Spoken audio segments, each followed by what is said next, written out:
आज आपण मल्टीग्रेन चकली बनवणार आहोत। त्यासाठी मी इथे वेगवेगळ्या प्रकारची पीठं घेतली आहेत। तर मी इथे अर्धा कप तांदळाचं पीठ घेतलंय, पाव कप नाचणीचं पीठ घेतलंय, पाव कप ज्वारीचं, पाव कप बाजरीचं, पाव कप चण्याचं आणि पाव कप साबुदाण्याचं। आधी आपण हे सगळं मिक्स करायला घेऊया।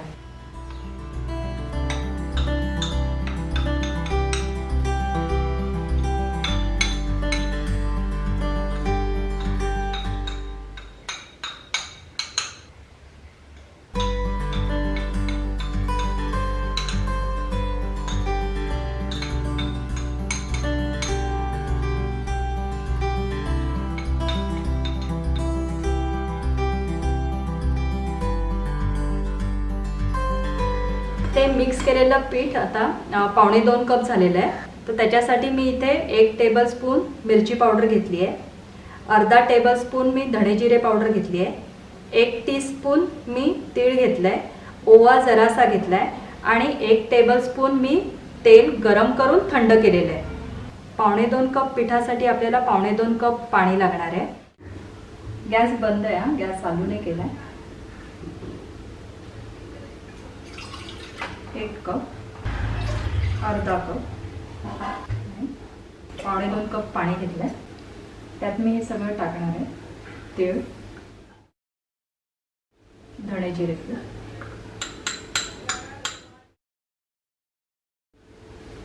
ओवा, मिरची पूड,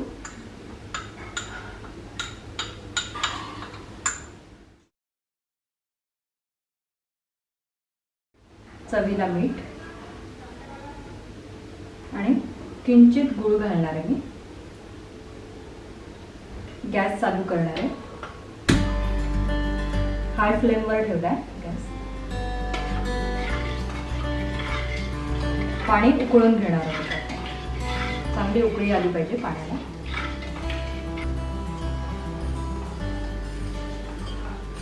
पाण्याला उकळी आली आहे, गॅस बारीक करणार आहोत आपण आणि तेल घालणार आहोत।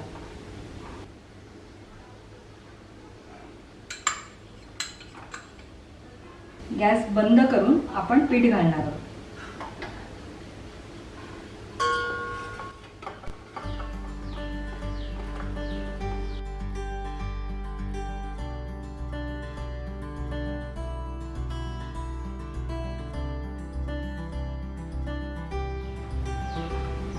आता पीठ थंड झाल्यावर आपण मळायला घेणार आहोत। तोपर्यंत हे साईडला ठेवूया।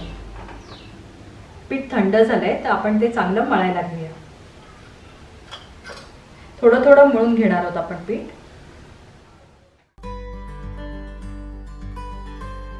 हाताला पाणी लावून घेणार आहोत।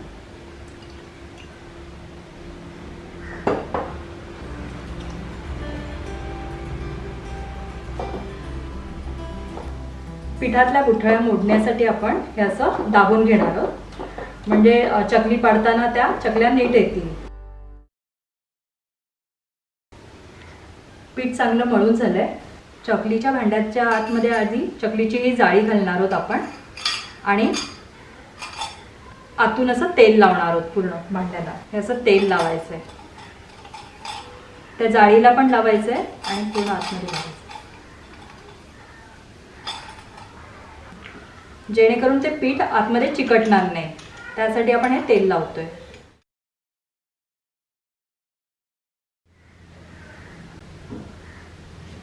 त्यात हे आपण मळलेलं पीठ घालणार आहोत, असं दाबून घेणार आहोत।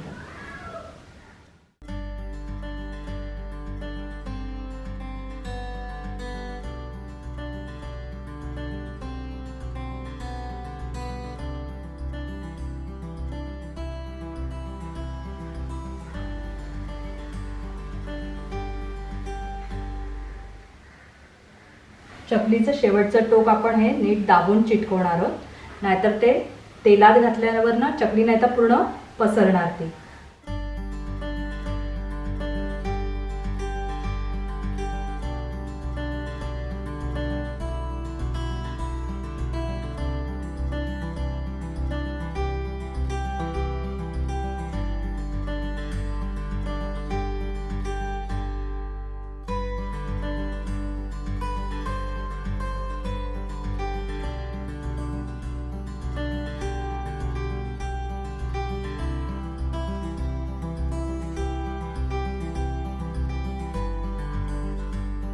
चकली बनवून झाली तर आता आपण तळायला घेऊया.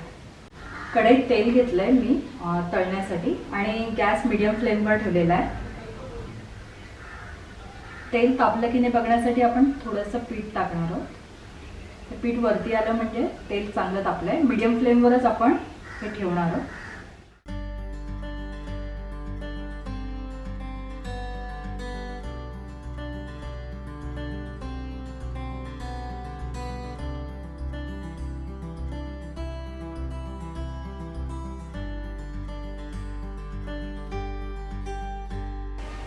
दोन मिनिटं झाली आहे तर आता आपण या चकल्या परतून घेणार आहोत.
तेल असं निथळून घ्यायचंय.